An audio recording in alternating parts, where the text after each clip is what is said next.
So hi, welcome to Woman at the Wheel. I'm all windblown.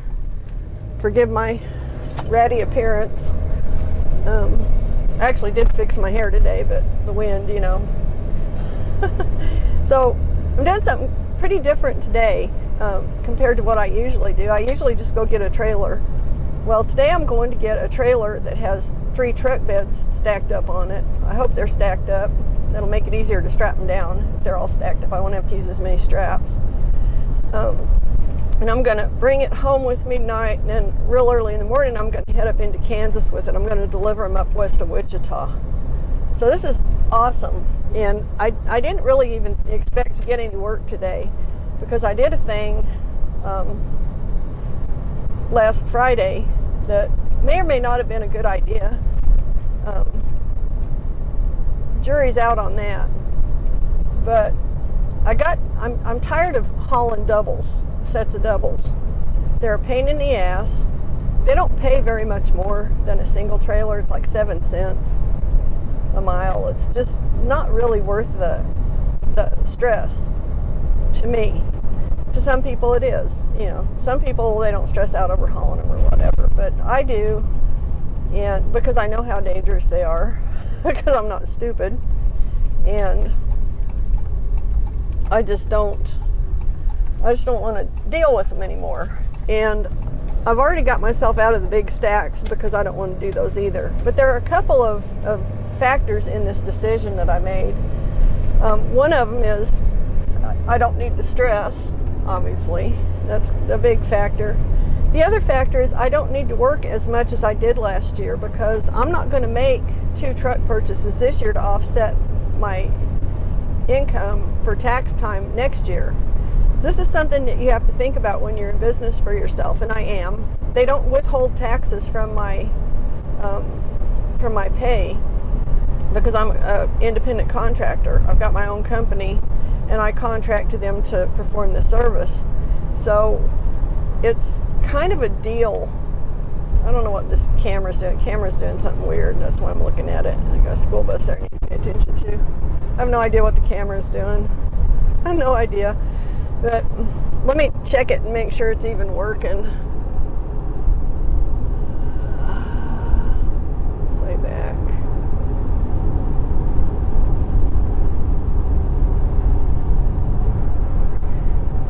Okay, I have no idea what it's doing. None whatsoever. I'm hoping that it's gonna go ahead and take this. I'll check it when I get out here. I may have to redo all this, but maybe not.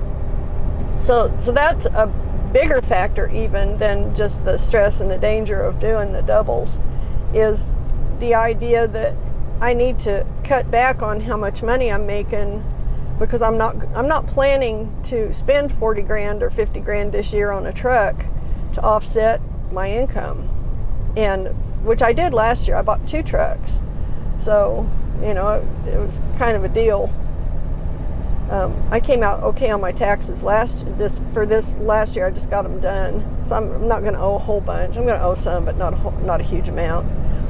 But I don't want to end up at the end of the year owing a whole bunch in tax. So, and I don't want to work as much as I did last year.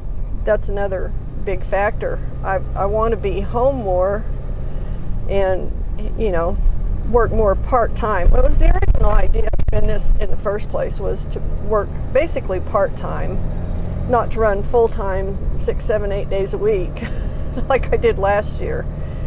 And it was great while it lasted. I mean, it paid for the Ford up front, but now I'm ready to slow it down a little bit and just do a little bit more relaxed kind of part-time gig out of this. And I'm still going to stay busy, I'm pretty sure. But what I did was I told my broker that I don't want to do doubles anymore. I said, you know, do you think this is going to just like put me out of business?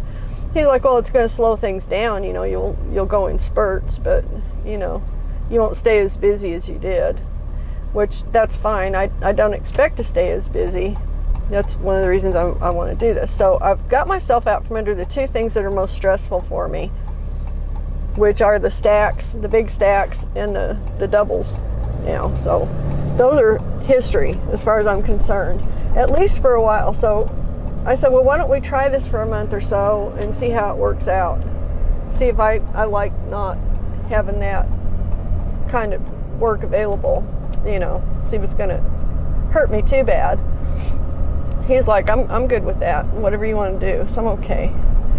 So that's what we're doing. We're not doing any doubles. So I didn't really expect to get work this morning because I figured, I probably kind of screwed myself by doing that. But then he came up with this job going down to Kingston, Oklahoma, which is just southeast of Madill. I have to go past Madill.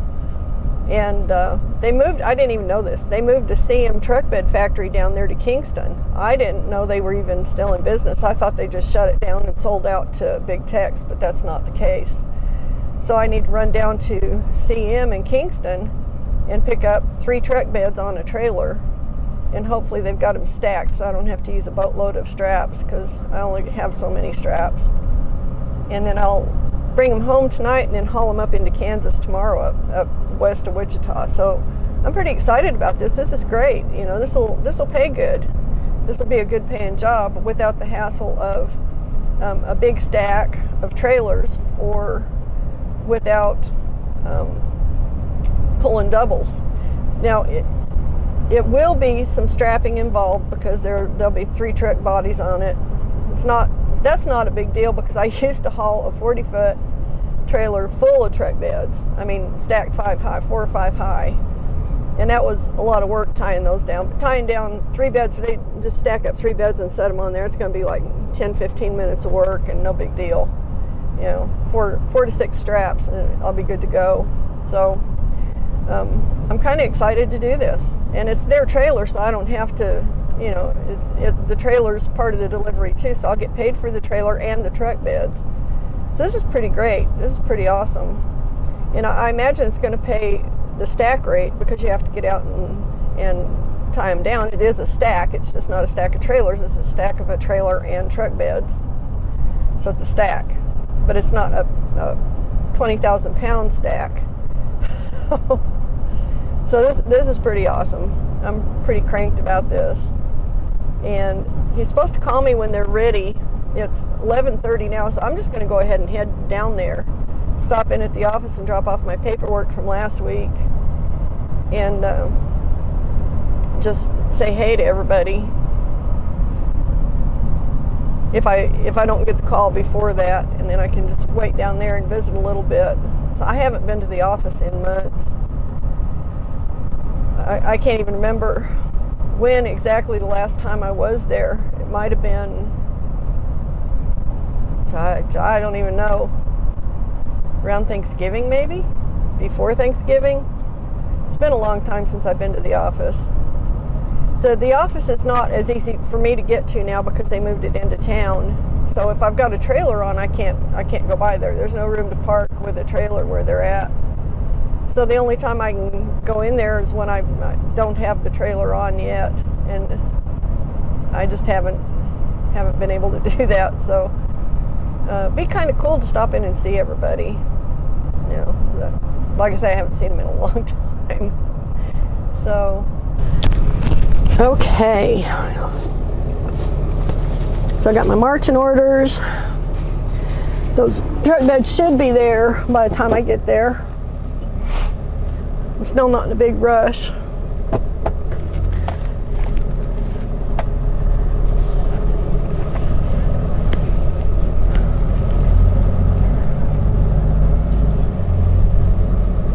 This is very cool. This is going to be a sweet job. It's going to be a damn good paying job too. I'm pretty pumped about this. I might actually make good money this week. I need to make good money this week. I need to make good money next week too. So I actually talked to my broker. He was actually there. I keep saying actually. I'm going to stop saying actually. I talked to the broker. He was there. He's not always there, so that's why I say it that way. But I did catch him there today. And we talked a little bit about me not doing the doubles anymore. And he understands. He's cool with it. So he was really glad to get this. And I was glad he got this.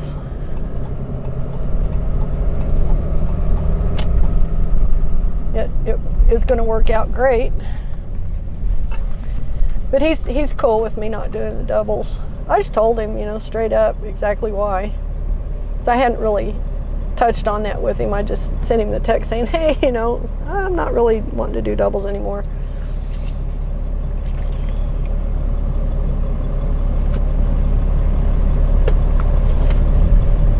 But I've never had any trouble with this guy.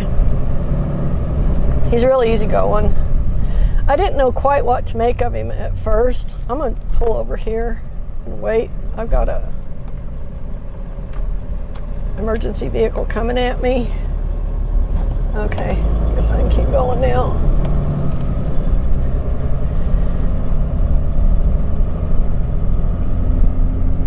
I didn't know how to take him at first. It took me a while to get used to him, and I think I rubbed him the wrong way at first. He didn't really know how to take me, which is pretty common when you're just starting out working with somebody new. But we got through it. It took us about a month, I guess, to kind of get him a little bit in sync. He did tell me in there, he said, I'm the only one who picks his brains about stuff. The other guys just take the jobs and go, but I'm the one who, I'm the one who bitches, I think is what he was trying to say. But he's right. I like I was saying before, I'm very direct. And if something's bothering me, I don't sit there and sit on it and steep and worry over it. I say it outright and get it out in the open, and then people can take it or leave it, So I've always been very direct with him. Just my nature now. I mean, once you become a very direct speaking person, I don't know that you can go back to being a non-direct speaking person, because like for 20 years now, I've boiled stuff down to the lowest common denominator when I tell somebody something. It's like, this is a fact and this is what's going to happen, or this is what's going on and this is what I want to do. Just very plain and simple. No fancy bullshit or smoke and mirrors, none of that. Just laying it out.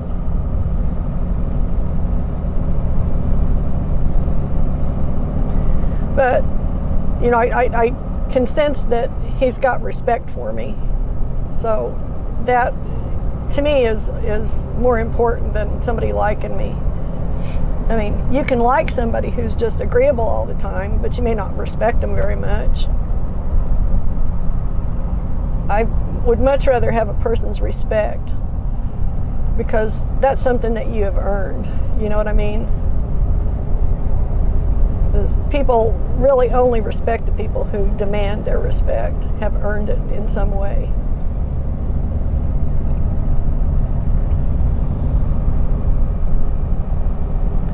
So I was actually correct to come over here early. I may have to wait a little bit for the last truck bed to get here.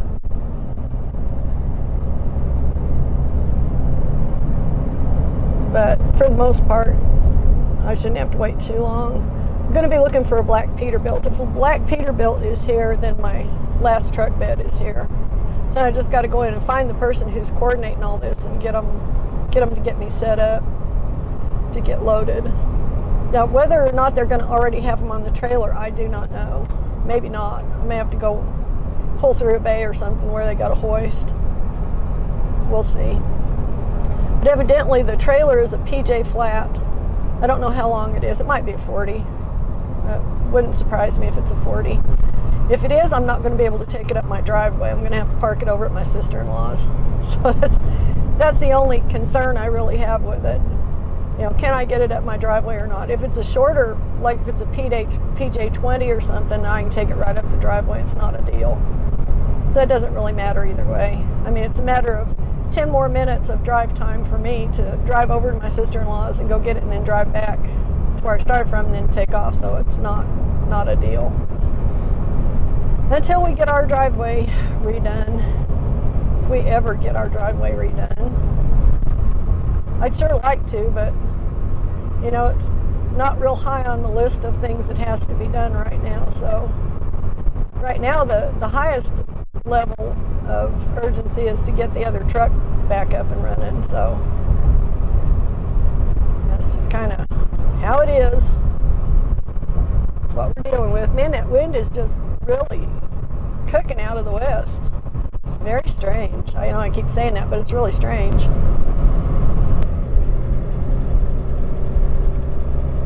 Okay. I know it's up here past the 70B turnoff. I've never been in here before. I looked at it on Google Earth before I left the house, and we looked at it again at the office on Google Earth, so I could he was trying to tell me how to get in here. I was like, pull up a map, I can read a map. I used to draw maps, so I can read maps. It's one of my superpowers. So,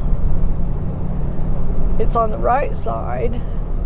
There's the factory. I can see a factory back in there. That's what it looks like. I had no idea that CM Truck Beds was even still in business. I thought that they had sold out when they sold out the horse trailer division to Big Tex, and Big Tex doesn't make horse trailers, they make utility trailers, so they just took over the factory and they just make their trailers in there. Well, I didn't realize that. That is truck beds back in there. I can see them stacked up. I never noticed that before. It's crazy. This is right where the tornado came through last year too. Okay, I'm gonna guess probably have to turn in where these cars are all turning in to get back in there. Not there, maybe. Maybe down here. Somewhere here. Probably past Solitaire. Yes, looks like this might be right. I'll figure it out. One way or the other. Yeah, I think this is right. Yeah, there we go. CM Truck Beds. So I guess the guy that's ramrodding this deal is the same guy I used to pick up horse trailers from back in the day. So, go figure. This is kind of cool. I didn't realize they were even still in business, but I couldn't figure out how they could have so many truck beds still out if they weren't still in business too.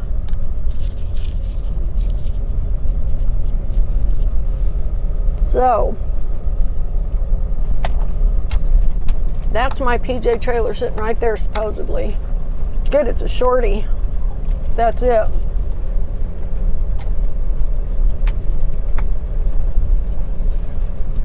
That must be where you go to get loaded. They got quite a few stacked up to be loaded too. PJ Trailers. I'm going to say this is my trailer. But I'm also going to go in here and double check. Just make double damn sure I'm right. Okay. So I'm getting some special treatment today. I gotta say I don't mind one bit. So I don't have to go over here and get in line with all these other trucks waiting to get loaded. That's what I mean by I'm getting special treatment. Because that is the line to get loaded in. But they're waiting for one more trailer to come in.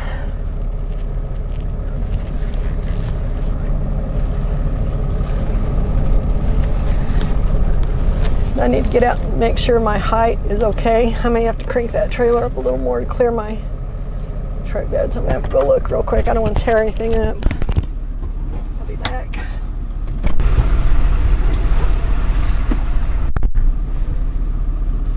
So I'm gonna do something different here and turn this around. Okay. So I'm still not lined up square with this trailer.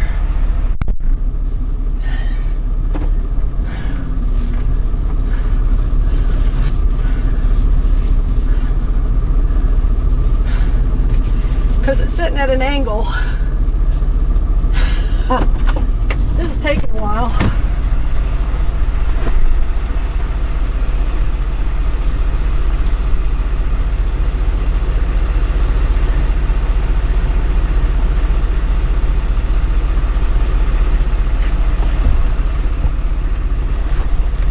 Okay, I think we're lined up good.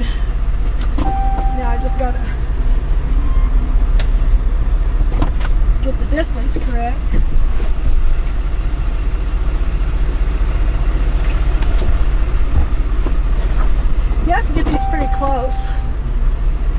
particular kind of hitch because there's not any wiggle room.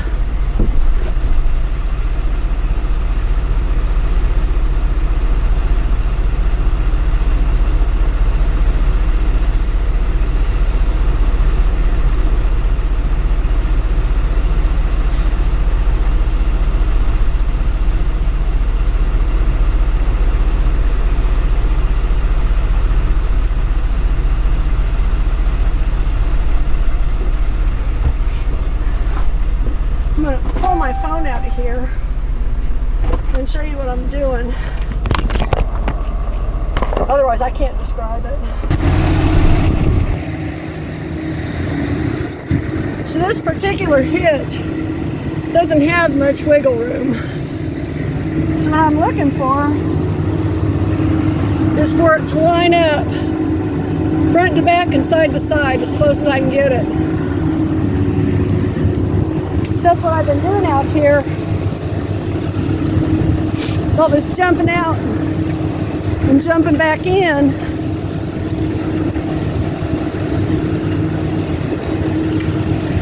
I'm going to set this down.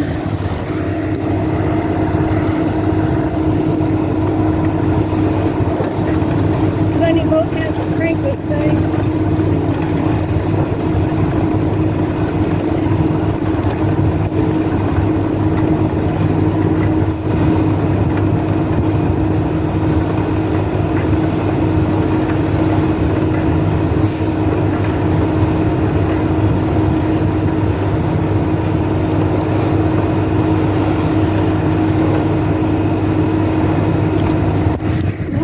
It's on there when these come up off the ground, and it did. Okay, so that's all done except for the price. Now I can do my envelope. So every week I do an envelope. This is my envelope. I write all my jobs on it. So this is week beginning 2/20. My first job is Kingston, Oklahoma to St. John, Kansas. And I'll put in all the pertinent information there. 195874. Of course I gotta follow this guy. There's a truck coming out.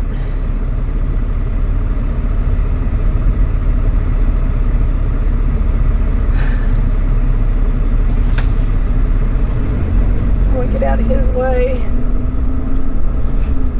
Get the hell out of his way. He needs where I was sitting to make his turn. So I'm getting the hell out of the way. Oh, they make dump beds. I didn't know that. Okay, this is interesting. Nice and dusty out here. He's going to load me up back here. He came to get me loaded. So we'll see what he's got for me. Go look at all these truck beds. Isn't this awesome? If you like flatbed trucks, flatbed pickups, this is like hog heaven in here. If you could just pick whichever one you wanted. I've already seen 3 or 4 of them I wouldn't mind having. I don't want to have to buy one, but man, they're pretty nice. Pretty nice. I gotta watch my turns here because I got 25 feet of trailer behind me. Don't cut it too tight.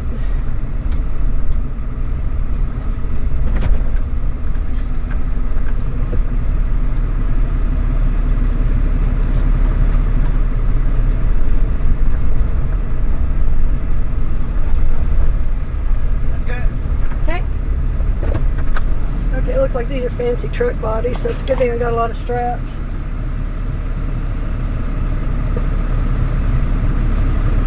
Those are the ones.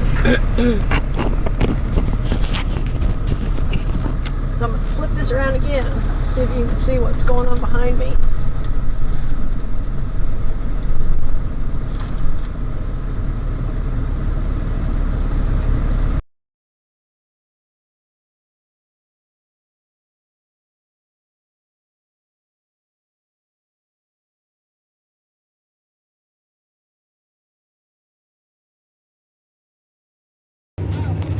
Okay, I'm gonna walk you around this. Let's try this.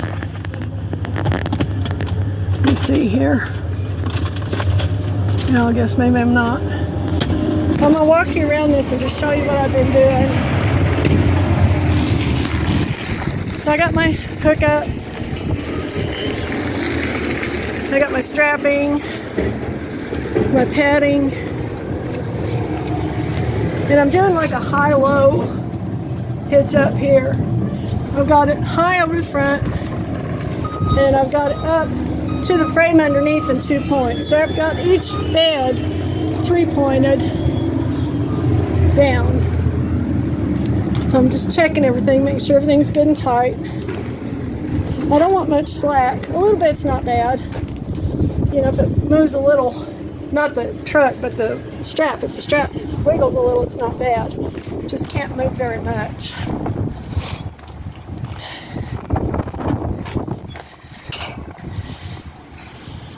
Making sure everything's closed. So I've got a little wiggle here, but it's not loose. It's not going to let that bed move around. Same thing there. Now I can tighten these really super tight, and I probably will once I get home. I'm going to let them ride and let them settle a little bit. So they're tight enough they're not going anywhere. So everything's ready, and I'm getting out of here. And I'm a mess now. Even with gloves on, I still managed to ding myself really good. Pisses me off. Really seriously pisses me off.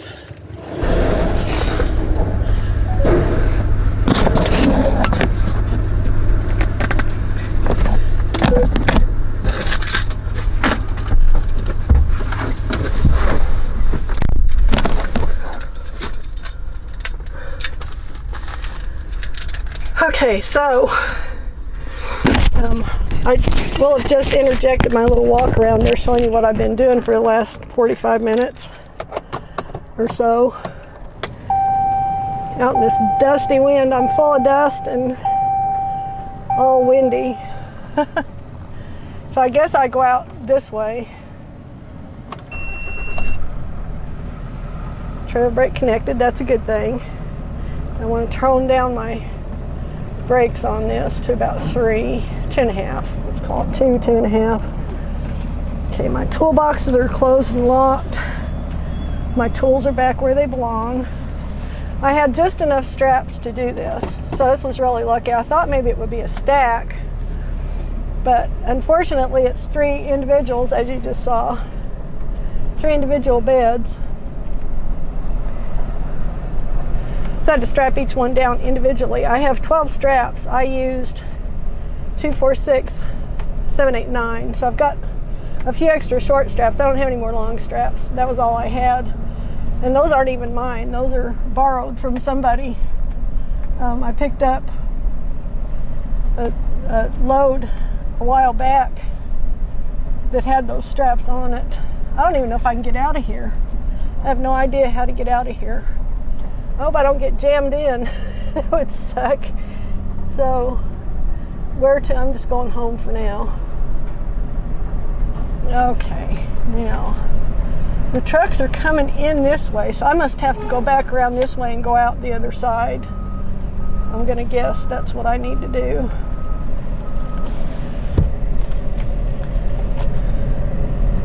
But I don't know how to get out of here.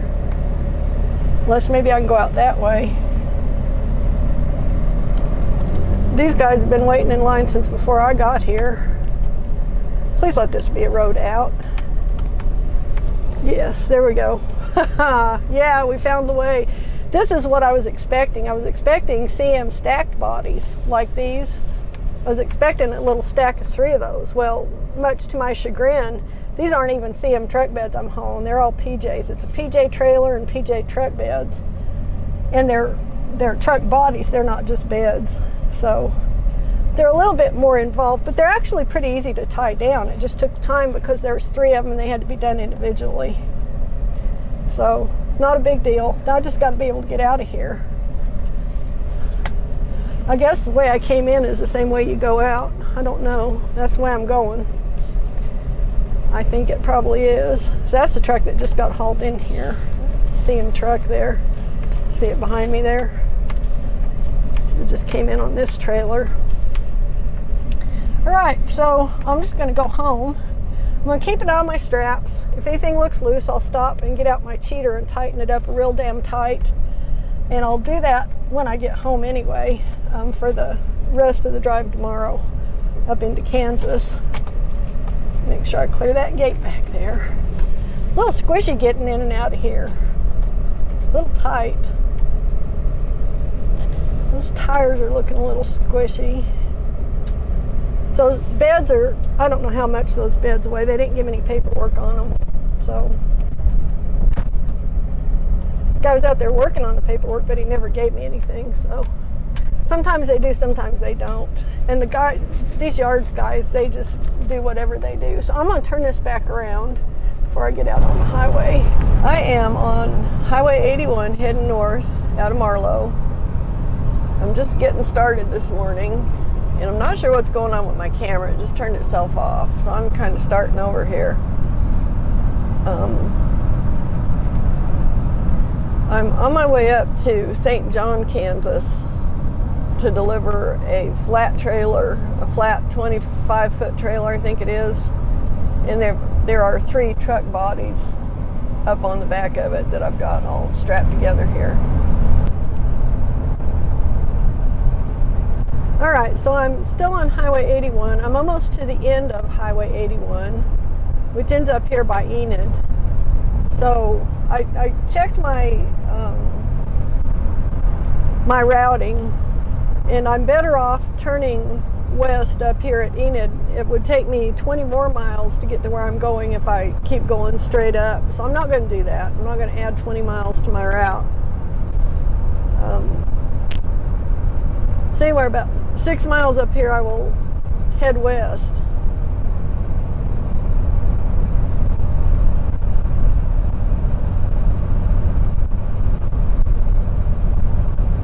But we're kind of on the southern edge of getting into Enid, Oklahoma.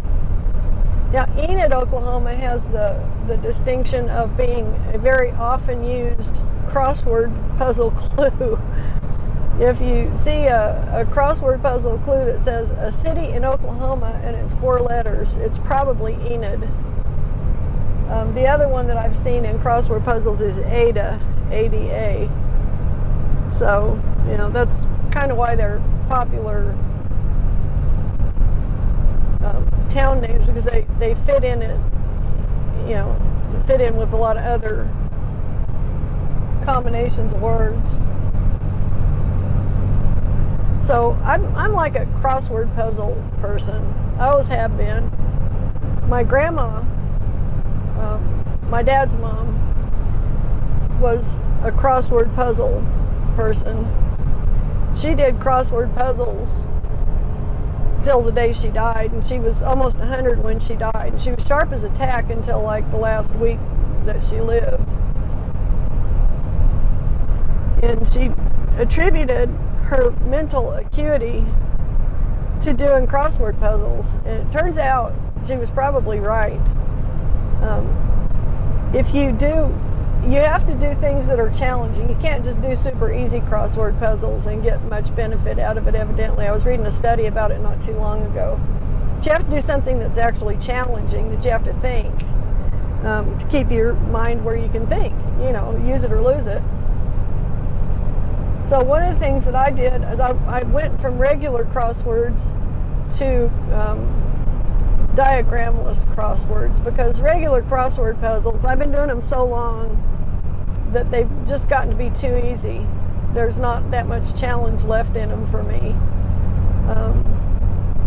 Unless they're just like, I don't know, some of the newspaper ones are really hard, and those are. But for the most part, the ones you get in books, you know, you buy these books of puzzles, they're not that hard. Even the hard expert levels aren't that hard. So, not for me anyway. But I've been doing them for a long time, so I know a lot of the clues. And what you'll find is among the same constructors of these puzzles, like you might have one company that does puzzles, they'll use their own set of clues. Another company has a different set of clues they use, but once you get used to doing them, then you kind of figure out what the answers are pretty easily. It takes some of the challenge out of it. So I had these giant books of crossword puzzles, and I started going through and doing the diagramless puzzles. And for those, they just don't have the colored in squares in between the words. That's all that means. And they're not numbered. So you have to figure out where the words go. But what they do is they give you a starting point. So they'll tell you where the first word goes, the first letter of the first word. And it'll tell you what square it goes in on the top row of your grid. And then you just have to figure it out from there. Well, to help you out, some of these puzzles, most of them are symmetric. So whatever the number of squares is in the top of the grid, it'll be similar in the bottom of the grid. So anyway, there's a symmetry to them. And that kind of helps you figure out where all this stuff goes. So I started doing those, and some of them are pretty hard. They're getting a lot easier for me now because I've been doing them for about, I don't know, 6 months or so. So it's getting to the point where some of those are even a little too easy because I'm getting to know all the clues. I mean, they're not, the words aren't challenging. What's challenging about them to me is figuring out where to place the words in the grid, more than just the clues. Some of the clues are still kind of tricky, but so I do like those. I do those a lot. I've got several books of them. I think I've got 3 more books to go through before I have to order some more. But you have to buy these separate, and there's only one place I can get them that I even know of. It's Penny Press. They're the only ones that sell books of only diagramless puzzles, and you have to hunt for them on their website. They're not easy to find. But the other kind of crossword puzzles I really like a lot are cryptic crosswords, and they're more of a British thing. They're starting to get a little more popular here, and a little more common. But the Brits have been doing them a long time, and they're pretty clever. They're not just a straightforward crossword puzzle. It's got kind of tricky clues to it, and you have to understand all the variations in the clues. The clue itself will tell you what kind of wordplay it is in a lot of senses. Like it'll tell you if it's something that sounds like another word, if it's a synonymous type sounding word or whatever. But it'll give you clues like that. So I'm really fond of those. The only place that I can play those regularly is at Lovatts, LOVATTS.com. And it's a British puzzle site. But if you're interested in trying that, go to that Lovatts site and try one of their cryptic crosswords. But read the instructions. If you've never done one, you want to read the instructions first or you'll be lost. And it'll just be an exercise in frustration. The first ones I tried to do, I was looking at the clues going, what the hell are they talking about? This is bizarre. Then I actually went back and read the instructions, and then I started to get it. It took me a while to figure them out. It wasn't something I picked up on my first or second or even 10th puzzle, but by the time I'd done 20 or 30, I was kind of starting to get the hang of it. So, but that's kind of what I do to make sure my brain is functioning correctly. I figure if I get to the point where I can't do these puzzles, I'll know I've got some kind of a problem. I'll know something's going on. It's my benchmark. So, and hopefully it's keeping my brain functioning. So I'm not a spring chicken. I'm not that old yet. I mean, if you had told me when I was 12 I was going to live to be 65, I'd have said, oh, I don't know, that's awful old. Well, when you get here, it doesn't seem all that old. So, I'm not 65 yet, but I'm pushing it. And but it's weird because I'm in a lot better shape, I think, than like my grandmother was at my age, as far as my physical abilities, stuff like that. So I think a lot of it is use it or lose it. You got to keep moving, and you got to keep doing stuff, keep challenging yourself, mentally and physically. So one of the things I'm thinking about doing, and I don't know, I've dabbled in it before, is maybe taking up yoga, not as like a religious thing, because some people do it like a religious thing, I guess, but as an exercise, a form of exercise that will help me stay limber and able to, be flexible and stuff the older I get. Because the things you lose when you get older, I've watched my parents go through it, and I'm starting to see a little bit of it in me, is your balance gets to be pretty crappy. My mom and dad both got to where they kind of toppled over unexpectedly. My grandpa did the same thing, got to where he was falling down. So you kind of lose your balance, your ability to balance yourself or to catch yourself when you lose your balance. That's one of the things that seems to diminish with age. And I'm talking about, like when you get into your late 70s, early 80s, it seems like this stuff starts happening to some people. Some people older, some people younger, but so I don't want to have that happen to me. So I'm thinking yoga would probably be good, because yoga works on balance, and it works on keeping you limber, stretching, things like that. So I'm seriously thinking of taking that up. I used to do a little bit of it back when I was really young, just because it was kind of fun. I don't know. But I never had a formal yoga class or knew anything about what I was doing. I was just going by what I saw in a book or whatever. So I think I'll get myself a decent yoga tape maybe, or find some yoga on YouTube probably. I'm not going to buy a tape. I'm kind of past that point. People don't do that anymore, right? We don't buy tapes anymore. We just watch it on YouTube. So I'm going to try and find somebody good on YouTube I can stand to listen to who doesn't sound like an idiot, and see if I can get into some beginner's yoga and start working on that, because I've noticed that I've never been super limber. I've always been pretty tight, and so that would be a good place for me to start, just kind of limbering everything up. I think would probably be helpful. But I don't like running. I don't like walking miles and miles and miles, because I get shin splints. I found this out a few years ago when I went on a walking kick. I was walking multiple miles a day, walking my ass off, trying to lose weight. It didn't help me a bit lose weight, but it gave me shin splints. And so I kind of threw the baby out with the bathwater and just quit doing any exercising like that. So I think that's what I'm going to do, is see if I can find some good beginner's yoga. There's a Starbucks right there, and it looks like it's closed. Looks like it's actually out of business. Huh. That's weird.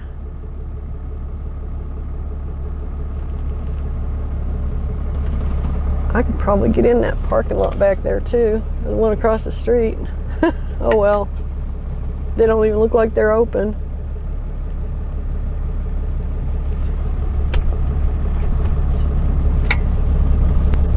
That's bizarre. I've never seen a Starbucks shut down.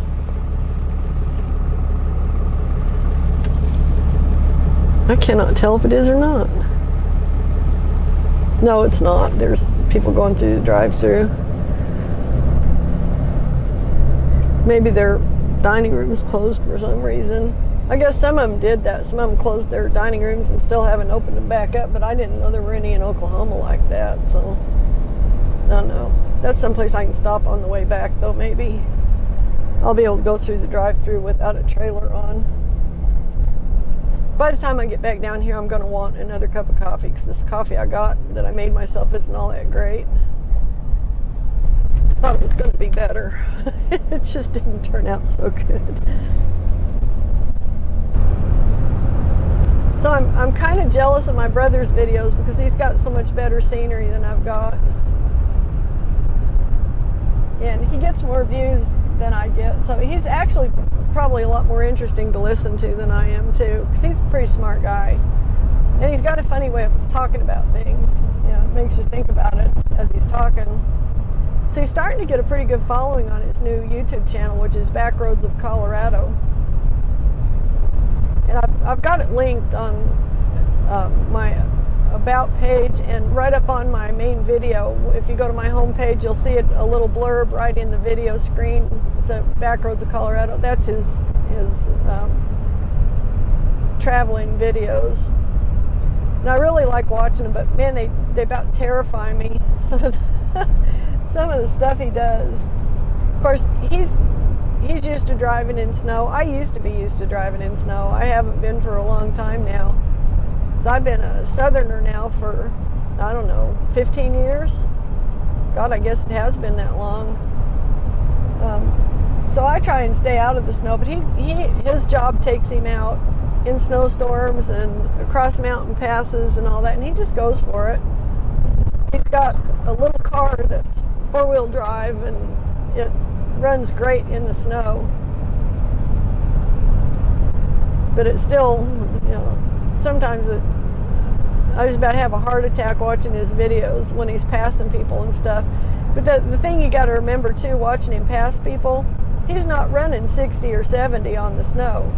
The people he's passing may be doing 20 miles an hour, so it just looks like it's a lot faster than that because of the size of his car. He's got a little bitty car, and so it just seems like he's going a lot faster, but it's kind of nerve-wracking in a way. But it's really neat to watch his videos because he's up in the mountains in some pretty remote areas, and he'll get off on county roads. I don't even do that down here when the weather's bad, like if it's muddy or something. I don't take my truck off because I drive heavy trucks.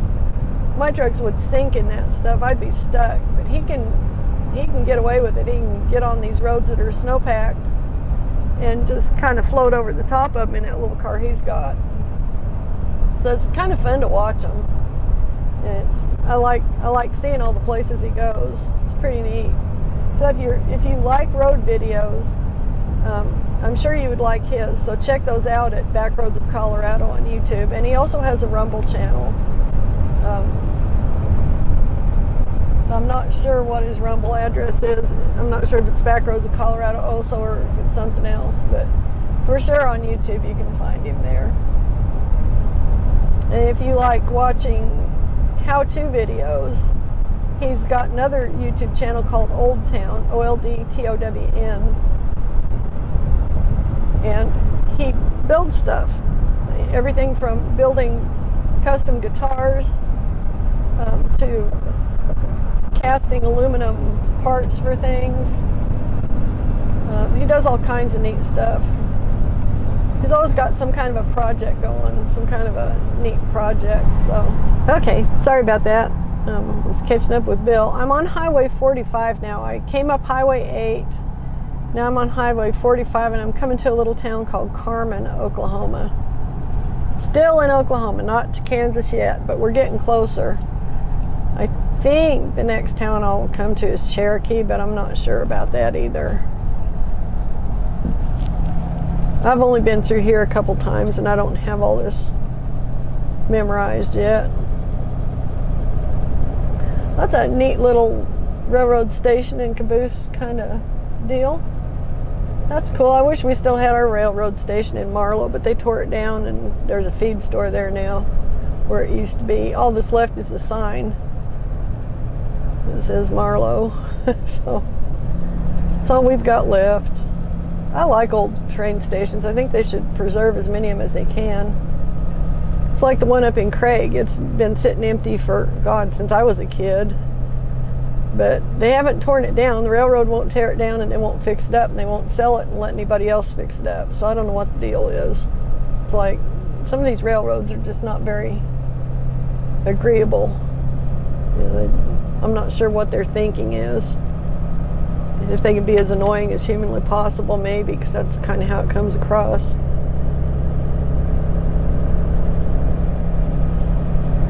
Kind of a cool water tower Carmen has here.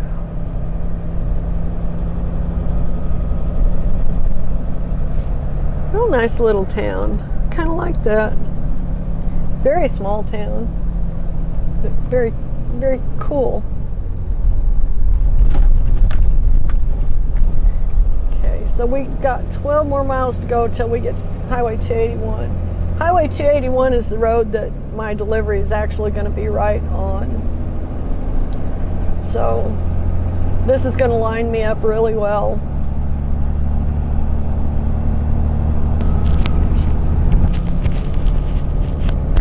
All right, I am in Kansas.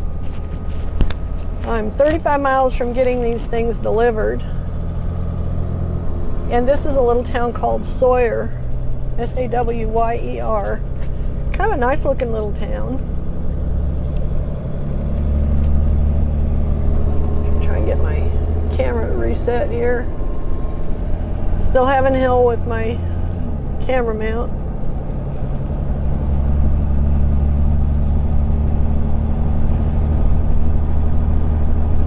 So as you can tell by that sign back there, Pratt, Kansas is 10 miles.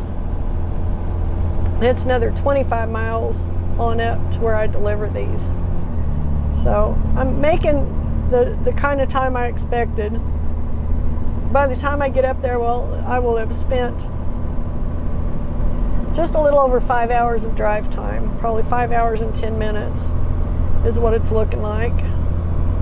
So that's all good. That gives me plenty of time to get home and not run out of drive time going home, which is always a good thing if you can make it in one day.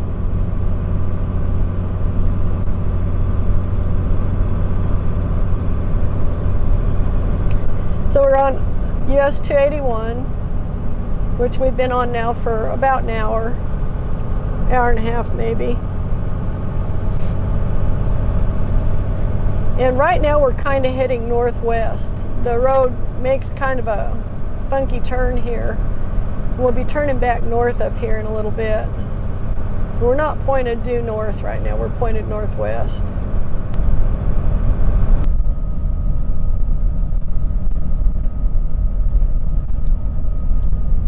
But yeah, that's the way it works. It was it's been so long since I looked at a lot of this genealogy stuff. I have to really think hard to remember the finer details. But yes, her name was Alta Reddy High, and she married Charles Stice.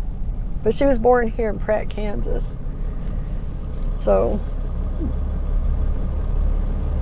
her family ended up moving to Sterling, Oklahoma. And I think that might be where she met Charles Stice, because that's where they're all buried. The Stices are all buried down there. And he died young. They had a bunch of kids, and then he died young. I guess he had a drinking problem, from the way it sounds. And he left her a young widow with a whole bunch of kids. And so she was poor all her life. She was just trying to make a living for her and her kids.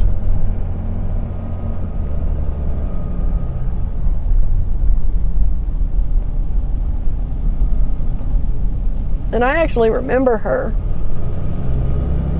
I remember her more than I remember my own grandmother, because my grandmother died before she did. She lost her daughter young. My grandma died when she was 52.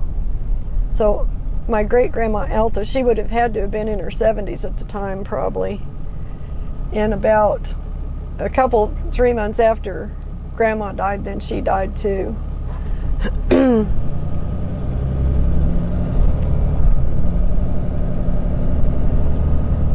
But several of her kids had some kind of congenital heart disease. And several of them died young.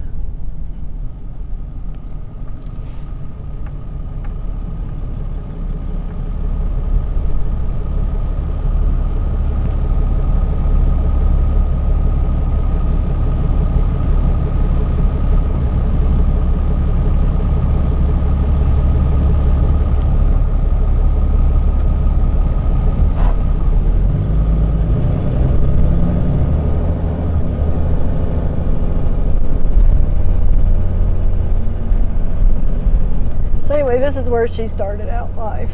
It's in this little town called Pratt, Kansas.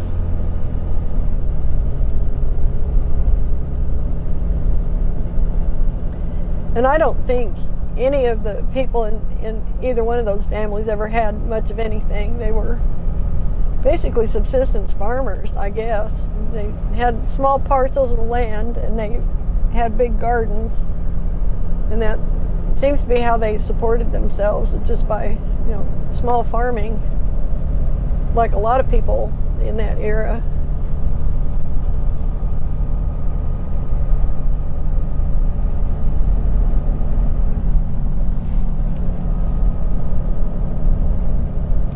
Boy, it looks like the wind's picking up dust.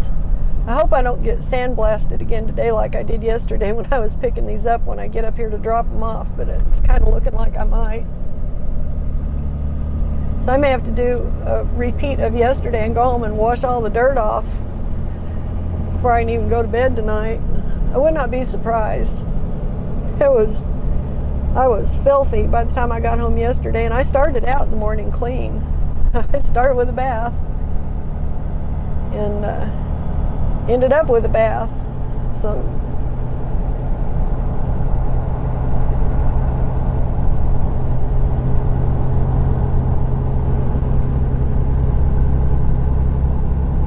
this may be a case of history repeating itself. So I'm not going much farther. I'm going another 1.25 miles, and I'm dumping this stuff and then getting back to Oklahoma. So I'm not dumping, I'm delivering it. So it's not quite like dumping it, but what I'll have to do when I get up here is I'll get out and I'll let them know I've got it here, find out where they want it parked, and then I'll set it where they want it, and then I'll have to pull all my straps off and get them rolled up and stowed. So that's going to take me a little while. It'll probably take me half an hour or so to do that. Okay, I'm pretty sure I see the place up here. Maybe that's it. It's kind of looking like what I was seeing on Google Earth.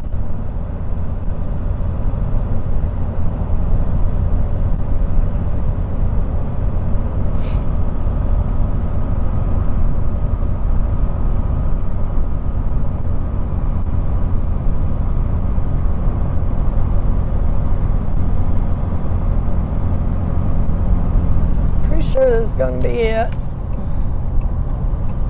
Not sure where their driveway is.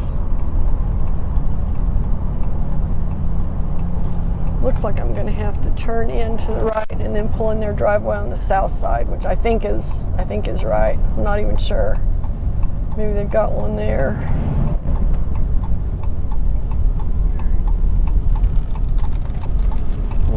Okay. So I'm going to come on around here. I could try and thread that little needle. I'm not sure about that. I'm pretty sure I can get in this way. Yeah, this looks better. It's like a better approach. So I'll just stop in here and let them know I'm here and find out where they want these. So I shall return momentarily. So what I'm going to do, since they're not answering their phone, they're not answering the text, and they don't appear to be open, they're closed for lunch evidently, I'm just going to pick this spot back here because it looks like it's out of the way to unhitch this stuff, and I'm going to start pulling straps, and if they get here and tell me they want it somewhere else, I can move it a little bit without the straps on, but I'm going to get my straps on. Okay, well I'm here at Sunflower Trailer Sales and there's nobody here. I'm going to unstrap this load while I'm waiting for them. They're supposed to be back at 1 o'clock. I don't know if they're not answering their phone and they're not answering the text.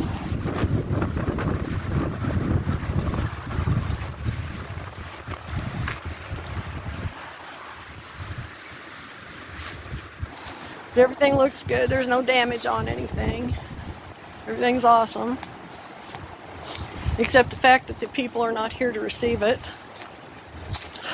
So I won't unhitch the trailer just yet. They might want it parked somewhere else in the yard, but I am going to unstrap all this. I'm going to start right here. I'll work my way.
I've got it unstrapped.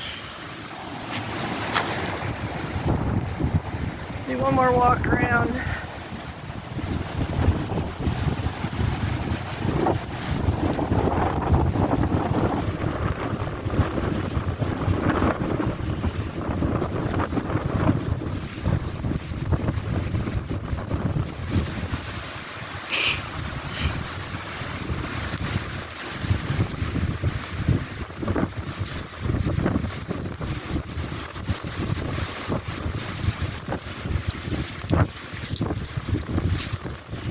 Okay, so that's looking good. Now I just gotta figure out if they've sent me any directions. So anyway, they want me obviously on the opposite side of the yard from where I'm at, which is fine because I can go right through here and cut over. So they know I'm here. That's a good thing. And they're supposed to reopen from lunch in like 3 minutes. So I shouldn't have to wait around too long to get somebody to sign off on this stuff. But I'm gonna go around here and unhitch the trailer and make sure I don't drop any truck beds coming around because they are completely unstrapped. The only time I move anything that's not strapped is when I'm in a yard and I don't have to go more than a couple miles an hour. That way nothing's gonna bounce off except my clipboard. It always falls off. All right, so I'm gonna drop this right over here by the tanks. All right, west side of the shop by the tanks. That would be right here. I want to just line this up with their little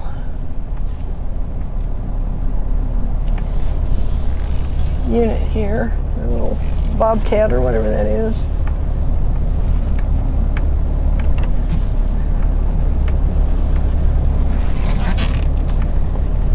And then they can move it around to where they want it. So now I got to go and hitch the trailer. I'm just about done here. Just about.